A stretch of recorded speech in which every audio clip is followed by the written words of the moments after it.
It's a beautiful evening here at Shine Media TV. Welcome, dear viewer. My name is Maureen Thiongo, and my sign language interpreter is Martina Okumu. On to our top stories. Former President Uhuru Kenyatta denies claims of funding the Azimio protest. Kenyans express a lack of trust in their leaders due to lack of accountability and corruption allegations. Kenyans at a risk of developing soda bellies. Kenya finally makes it to the World Cup.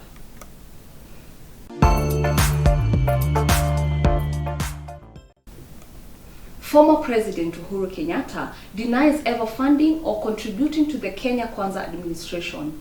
Meg Atieno tells us more. The former President Uhuru Kenyatta denies funding the Azimio la Umoja protests. It was on the 21st of July, on a Friday night, when Uhuru made a statement at his son's home, which was raided by men who claimed to be DCI officers, and they arrived with a vehicle with South Sudan number plates. This made Uhuru very agitated that he slammed at the current President William Ruto that he was a scapegoat of the government's nation's crisis. Allegations of corruption, lack of accountability, and concerns over the fairness of elections have sparked public outrage, making Kenyans feel disillusioned with their leaders and the political system, leading to a demand in electoral reforms and more transparency. Meg Atieno with the story. Kenya has been struggling with the ongoing civil unrest and demonstrations. This has caused social, political, and economical instability. In political terms, where there is lack of accountability and fairness in elections. In social terms, where there is land disputes from different communities and there is conflict over each other. In economical terms, where there is inflation of rates, prices, and families are struggling to cater for themselves. This leaves Kenyans asking themselves, what actions will be taken to bring meaningful change? And on health news, did you know that on average, one Kenyan takes 3 500 ml sodas in a week? This has been a major contributor to more Kenyans developing soda bellies. Christine Boro with this story. Sodas have been around since the 1700s and in Kenya since colonial times. They have become Kenya's favorite drink, giving stiff competition even to alcoholic drinks. But do we know the adverse effects that sodas have on our health? We've heard of risks like diabetes, high blood pressure, and heart disease. But there's one risk that you probably did not know about. A soda belly. This is a state where your stomach area appears protruded due to excess fat forming in your stomach. As harmless as this may sound, the science behind it is that the fructose monosaccharide that is usually found in fruit sugars enhances the production of fat around the organs close to your stomach, forming excess fat. This, in turn, affects the normal functioning of organs like the liver, causing damage to your body. Given how much Kenyans love to have a good time, they not only have soda with meals, but with alcoholic drinks in the form of chasers. Consider then how much soda you take on a good weekend hanging out with your squad. Are you increasing the chances of getting a soda belly? So, if soda is so bad, what are the alternatives? Sometimes we crave soda because our bodies need sugars, and soda provides that instant sugar boost. But remember, it comes with the side effects that we've just talked about.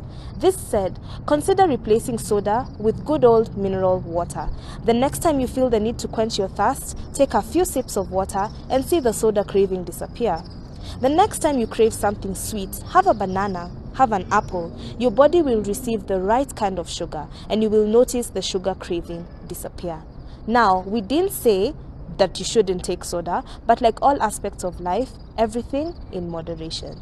Back to you in studio. Let's take a short break and we'll be back with sports news.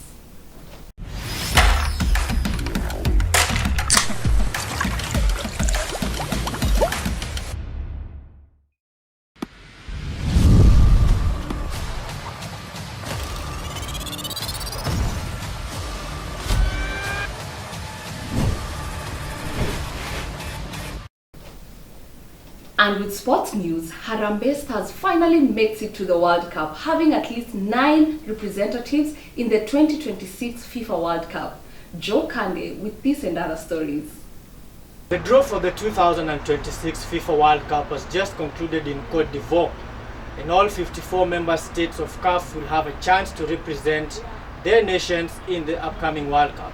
This is because the upcoming World Cup will be the first of its kind, with 48 national teams partaking, up from 32. And this means that for Africa, we get to have 9 national teams instead of 5.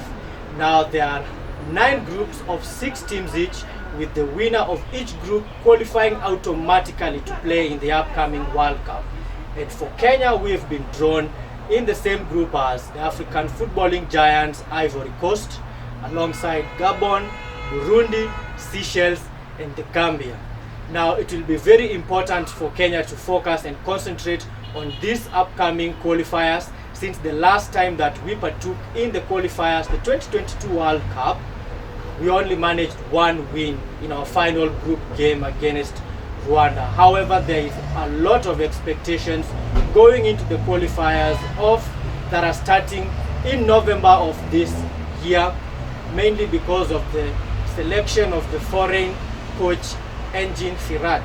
Now this is a man who has enjoyed some international success, taking Iran to the West Asian Football Federation Championships back in 2008, and also managing a meager Moldova team where he managed some historic results as well, and also won Coach of the Year.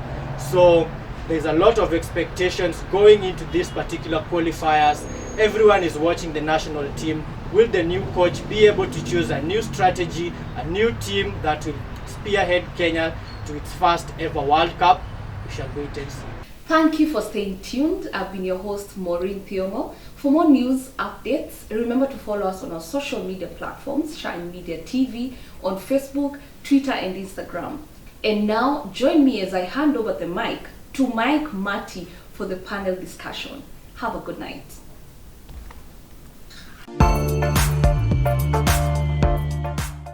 Welcome to Shine Media TV, where great conversations are met by great minds. I am your host for today, Mike Marty, and first of all, make sure you're following the conversation live on Shine Media TV on all our social media platforms. Like I've said, I'm your host, Mike Marty, and today we have a panel discussion under our umbrella of news segment, and we have very knowledgeable panelists. On my right, I'll start with Beldina. Thank you so much for having me on studio today. My name is Beldina Kubai. I am a youth chair lady in the Kenyan National Youth Association, where, yes, my work is to deal with the youth. Thank you. Yes, good morning. My name is Nokla Murunga. I'm so happy to be here today at Shine TV. I'm a chairman at the Rotaract Club for the Youth, and once more, I'm happy to be here. Hope we'll interact more during the session. Thank you. Thank you for having me. My name is Sharon Mazuna. I represent parents of the youth, and I'm very excited to be in this panel. And we are here to talk about the youth and how it is really affecting us as parents. Thank you. Okay, like I said, this is where great minds meet great conversations. And right away, I'll be shooting our first question for our panelists.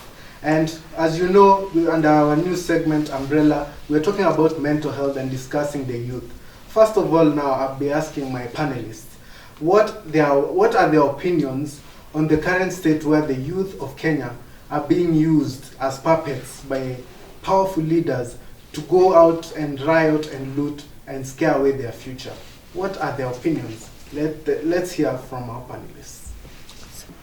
So from my take, I would say that it is so unfortunate that the politicians are involving us as the youth to come between, their political rivalries, where some of them it is actually personal and not things to do with the office, and the youth are just on a, what can I term it? Not a negative side, rather the losing side, because as we saw previously in our news, the youths are the one who are risking their lives, they're losing their lives, they're getting injured, they're wasting their time, their businesses are on standstill. So they are on the losing side for sure. Yeah. And to you, Nokla, what's your opinion on that? Yeah, that's a very good question. And to me, of course, if you want to get the best from any nation, I think you'll have to reach out to the youths of the nation. And of course, it's a very unfortunate incident whereby we are having the politicians having to use the youths for the demonstrations. And I don't think it's a good idea because the end results have always been negative. I think for the past Mandamanos, we've lost more than 30 youths, and very many have been injured. So to me, I don't think it's a very good idea. And hopefully, as we go on with the demonstrations, there'll be more peaceful demonstrations, and the youths will have to think better and be smart. It is not about them being used, but it's about them being patriotic to their country and stand for what will bring unity for everyone. All right, and Sharon, what's your take? Kuna msemo wa Kiswahili unasema uchungu wa mwana ajuaye ni mama. As a parent, I feel painful. It really hurts my heart and really pains me to see youth dying and to see the youth being used negatively by politicians. It is said that majority of the population that make Africa, or the majority of the population that contribute to the economy in Africa, are the youth. So we find the youth being used and we find the youth dying. As parents, it's very painful. It's supposed to be the youth or the child burying the parent, not the other way around. So I feel very compelled, especially to the politicians. If it is demonstration, there are better ways and there are solutions, rather than taking these youth who are desperate for something and who are desperate to have something in their pockets, and present their issues and present issues regarding the country in a better way. Because as a parent, I feel these politicians are very selfish. Yeah, that's very well tackled by our great minds. And before I shoot the next question, make sure you're engaging us on Shine Media TV on all our social media platforms. And of course, we'll be sampling some of your tweets, some of your texts, and mixing it with conversations with our great minds of today. So the next question will be for a singular question for Beldina, and I'll be asking her, why do you think that the most of the youths are susceptible to being misled? Why are so many youths easily misled? What could be the cause of this, Beldina? I would say the state of the economy is really a point of need for the youth, because as we all know, more than half of our youths are not employed. True? And so them lacking anything to do, they have all the time in the world in their hands, but they have no channel to utilize the time. And so this is one of the reasons why they are easily targeted and easily manipulated. Secondly, I would say it is peer pressure. Because, for instance, maybe a politician comes and approaches me, okay? Because I am very vocal and I'm an extrovert, I interact with so many peers outside there. So once I go to my fellow peer and I tell them, hey, you know what? I have this and this amount of money. We have just a certain job that has come. My peer will want to know, okay, I am jobless. I can earn some coins. What is it that I'm supposed to do? And I will brief him. And what will make him not participate in this bad deal that I have? You know? So the peer pressure that is amongst our youths is also one of the reasons why the youths are easily targeted. Thirdly, I would say drugs and substance abuse. Because once you have that note, that 50 shillings note, that 100 shillings note that you have been given for free. Unajua pesa ambayo haujafanyia kazi ni rahisi kuimisuse, but pesa ambayo wewe mwenyewe umefanyia kazi ni ngumu sana kuitoa, unakuwa mkono ngumu.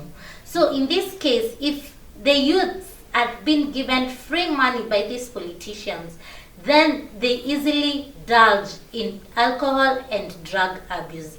And once they are abusing these drugs, definitely they are not in their right senses.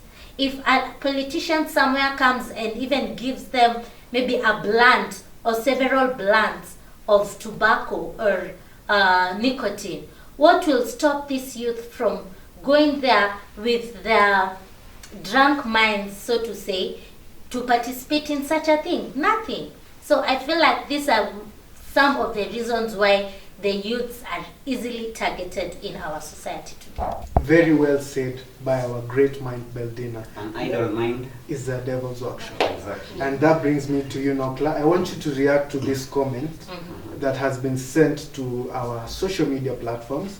And one listener and one person who is viewing has had this sentiment to have. And he said, Mandamano can empower the youths by giving them a platform to voice their concerns and demand change. It fosters a sense of civic engagement and responsibility, encouraging them to actively participate in shaping their society. And you also stated about being patriotic. So where do we strike the balance between the young youth of our country, the future of our country, being able to express themselves and demand for change, but not wasting away their future by engaging in riots which are harmful to society? Yeah, that's a very good question from the listener. And I agree, Mandamano is actually a platform to express anyone's views. But then at what extent? What makes it a better way to do it than other ways someone can express their ways? The thing here I can say, it will only be a good and very secure platform if the demonstrations will be peaceful. That then goes back to our policemen. If at all these youths are promised and they're doing all they can to be peaceful, then there's no need to exercise very dangerous and weird ways of making them not to do this. I've been seeing in the country, for example, during the Sabasaba, there have been very weird reactions from the police. We've seen people being handcuffed with no good reason, people who were actually demonstrating peacefully. So to that listener, I think, and I actually agree, it's a way to express your ways, but to make it a secure platform, then it goes back to the youths and the police. It's about all of them to be peaceful. Yes. So that was a very good answer. Now we're moving on to Sharon. She gave a very heartfelt sentiment to the audience and to the youth as well, coming from the angle of a parent. And she's saddened to see this, so many youths lose their future. And which brings me to the next question. How do you think that the youth, being the backbone of our economy, engaging in such helter-skelter riots and wasting away their future, how do you think this is impacting our economy, and how does it impact the family setup? Thank you so much. Like I said, majority of the population in Africa, let me narrow it down to Kenya, are the youth. And the youth are the backbone of any economy in any country. When the youth engage in this mandamano and they are killed, who are we left with? The old.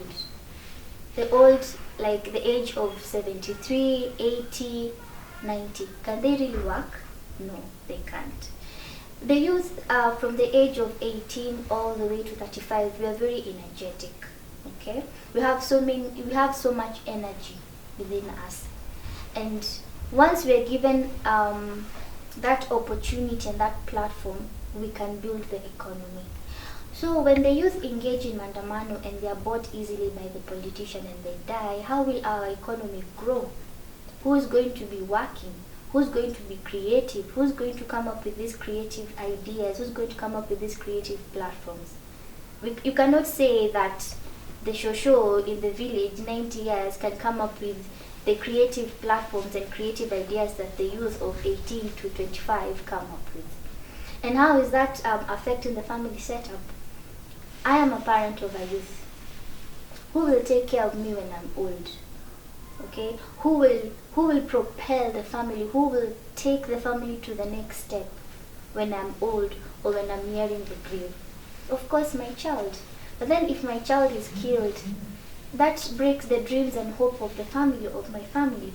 So it has a very negative impact towards the family and the society. And I believe, fine, yes, there is problems in the economy. There's inflation, but it's not only in Kenya, it's not only in Africa, it's in the world. It's also in Germany. It's also in other countries. I believe there are better ways to forward and to bring out these issues, in the sense that we can sit down, we can talk about it, and we bring up solutions instead of taking innocent youth, instead of adding salt to the wound and killing the youths. Before we get the remarks from the next panelist, let's take a short commercial break. We'll be back. Don't touch the dial. Karibuni sana, karibuni. Niwauzie? Ugali matumbo batia mimi. Ugali matumbo! Na wewe? Ipe wali maragwe? Wali? Hey! Wewe, mchele madando hapo! Na wewe? Nilikuwa nataka kaomena na kadoma.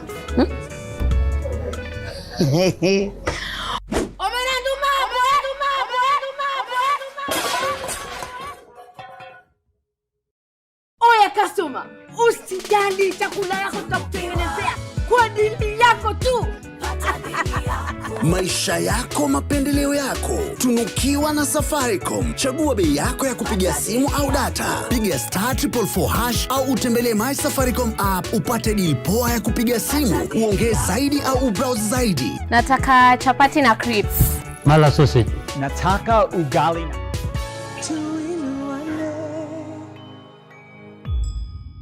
Welcome back to Shine Media TV, the home of great minds and great conversations. And with that, let's keep the conversation going. I would like to counter you. It is not that the opposition party has not accepted defeat, but the first thing that the opposition did was to question the results of the elections. That is where it started. Then after that, there was the rising of prices of different commodities, including fuel. And so one thing led to the other. It is not that they did not accept, but first and foremost, did they actually lose? And if they did, why is it so hard for the government to just come outright and produce the certain evidence that the opposition party is asking for time and again, and to showcase that yes, these are the results, they are transparent, they are clear, what is supposed to be opened, the servers, they are open, you can see for yourselves, you lost, and then we move forward. But them holding back does not mean that we should accept defeat, because there is nowhere that shows or indicates that the opposition party lost. So if the government really wanted to solve this issue, they would have opened those servers, they would have produced the evidence, and then the opposition party at that time would, everyone in the nation and in the world would clearly see that this one won, this one lost. Okay, fine. This party lost. What next? What can we do? Where can we pose a challenge to this government? Where can we at least harass this government to do better? But now, nothing is being done. Okay. But still, our youths are out there. Yes, no. I'm not judging, but this is my question to Beldina and actually to Person X. Yeah? I'm wondering, in which country have you ever seen the servers being given to the other party because they think the elections were not done correctly or fairly? Yeah? In which country? And if we were to do that as Kenya, then the next time this person is going to lose, he'll still ask the same thing. And then we'll make it a tradition, which I don't agree. It's something. So the point of opening the servers, it's really out of order. But it's an IEBC mandate, and it's actually a very independent organization. So opening the servers, no, I don't agree. And on defeat, I agree. The opposition is not doing maandamano because of, okay, let me not put it personally, but I don't think it's actually back to the defeat. It's not about what And the youths are thinking. as you say that no country has ever opened their server. What is the harm of us being the first ones?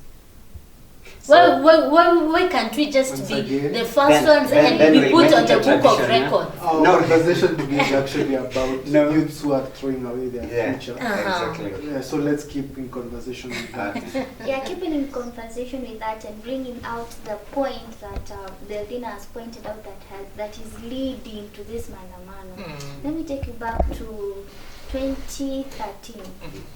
The opposition lost, okay, and did not accept that they've lost. And still the same issue, they wanted the servers to be opened. What did Maraga do?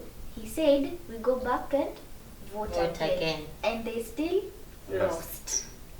So it's a good And meeting. the argument here about dialogue and about the Kenyans per se and the issues that we are having per se is about nusu mkate. It's not really about, okay, this is the price of unga or this is the price of oil. What can we do? This is the solution we have as the opposition, but it's about nusu mkate. Let us dialogue, let us sit, let us talk. Okay. That is all the time we had for today. And in my concluding remarks, I'd like to thank you, the viewer, on giving your comments on Shine TV, on Shine Media TV, on all our social media platforms. Your contribution is really appreciated, and it really pushed the conversation with our panelists. And of course, like I said, this is the home where great minds meet great conversations, and I don't believe we could have had any greater minds than we had today in studio. So for that, thank you, Beldina, thank you, Nokla, thank you, Sharon. You're indeed great minds who pushed great conversations. And in my concluding remarks, I'll quote Franklin Roosevelt, who said, "We cannot build the future for our youth, but we can prepare and build our youth for the future." So you as the youth, in my opinion, I believe you should not waste away your future. Take the opportunities being given to you and spearhead the way forward. Thank you. I've been your host, Mike Marty. Till next time, it's been Shine TV.